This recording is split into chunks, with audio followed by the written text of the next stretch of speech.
या महाड येथे 24 सप्टेंबर 2016 ला रायगड येथे पूर्ण महाराष्ट्रातील मुस्लिम मावळे मी येथे घेऊन आलो होतो आणि 350 वर्षात शिवाजी महाराजांचा दुसरा शाक्त राज्याभिषेक सामूहिक स्तरावर साजरा करणारा मी पहिला भारतीय आहे।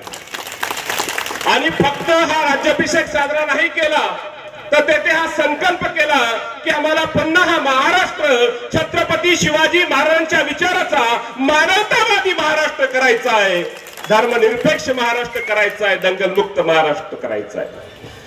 तेव्हा तत्कालीन गृहमंत्री आणि आत्ताचे गृहमंत्री देवेंद्र फडणवीस साहेब यांनी आमच्या 400 गाड्या पनवेल येथे मानगाव येथे थांबवल्या।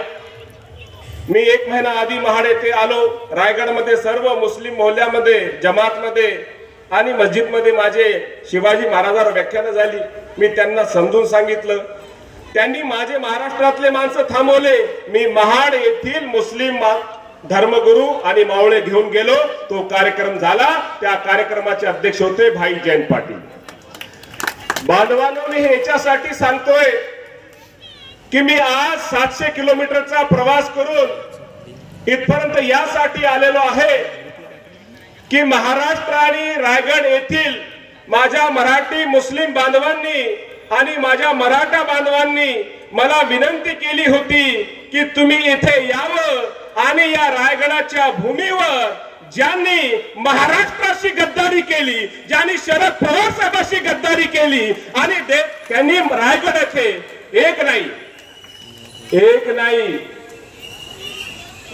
अंतोले साहेबाच्या पाठीत खंजीर खुपसला आणि अंतरवली सराटी येते।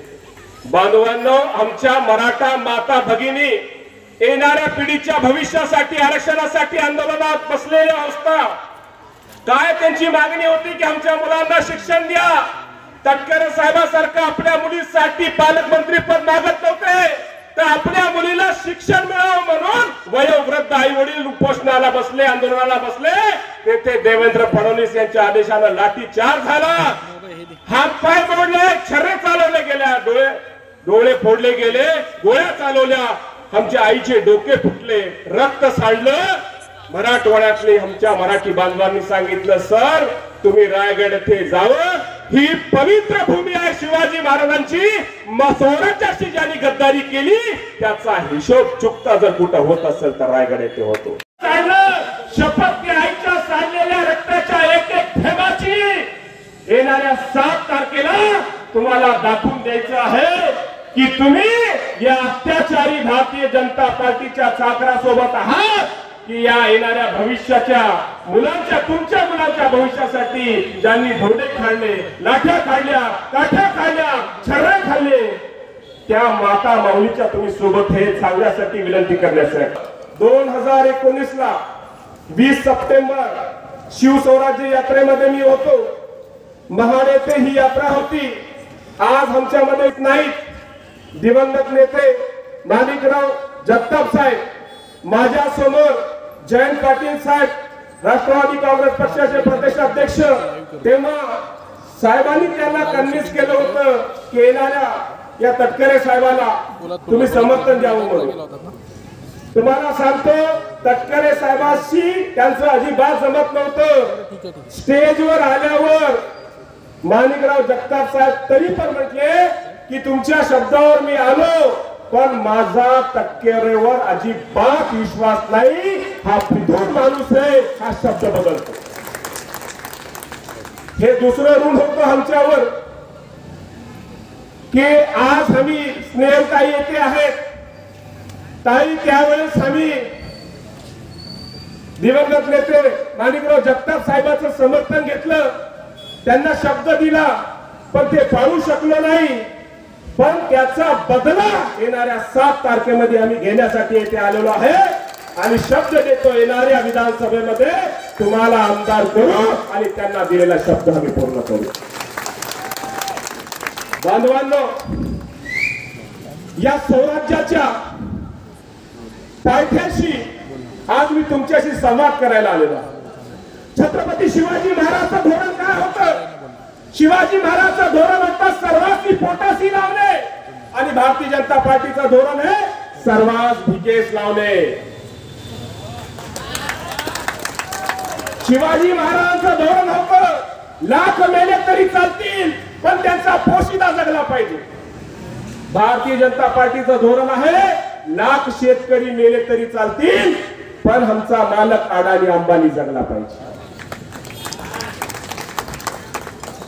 मी फक्त आदरणीय ताई आहे तिथे सुषमाताई असताना आम्ही जास्त वेळ घ्यायला नको, त्यांच्या परवानगीने 10 मिनिटं बोलतो ताई.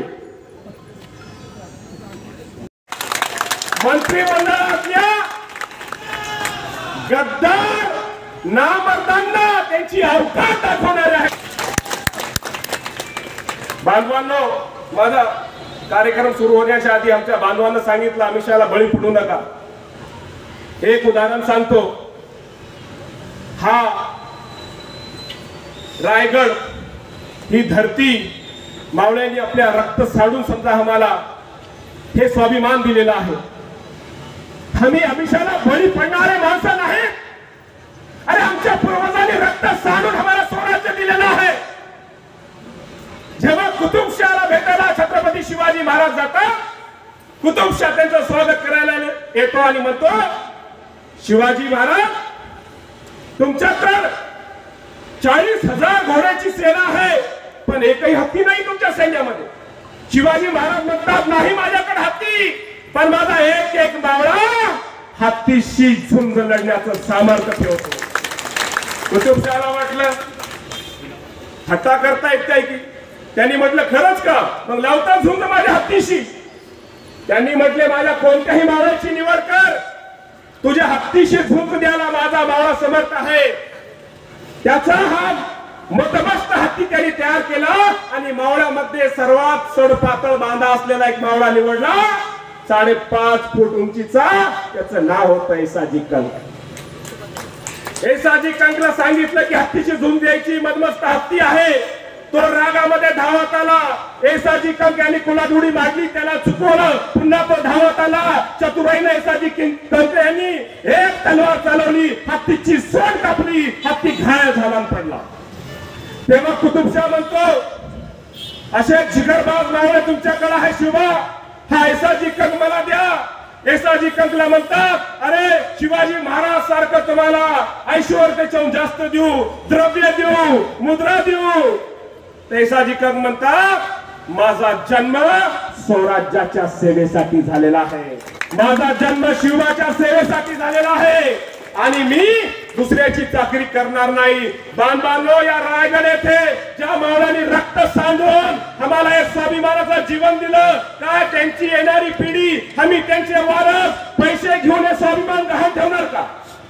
गहाण ठेवणार? जोरानं बोला. अरे मावळ्याचा इमान पैशाला विकत घेता येतो का? पैशाला सामान विकत घेता येते, इमान विकत घेता येत नाही. बांधवांनो, दुसरी गोष्ट सांगतो. भारतीय जनता पार्टीचे जे.पी. नड्डा जेव्हा आले त्यांनी सांगितलं की या महाराष्ट्रातून स्थानिक पक्ष संपवणार, शिवसेना राष्ट्रवादी नावाला उरणार नाही, फक्त भारतीय जनता पक्ष राहील. बारामतीमध्ये चंद्रकांत पाटील म्हणतात की आम्ही बारामतीची सीट जी सुनेत्रा वहिनीला दिली, आमच्या कार्यकर्त्यांनी जे संयम बाळगलं फक्त यासाठी की आम्हाला शरद पवार संपवायचे आहे. बांधवांनो, मी हे यासाठी सांगतोय की सुनील तटकरे सांगतायत की आम्ही राष्ट्रवादी वाढवण्यासाठी पक्ष घेतला.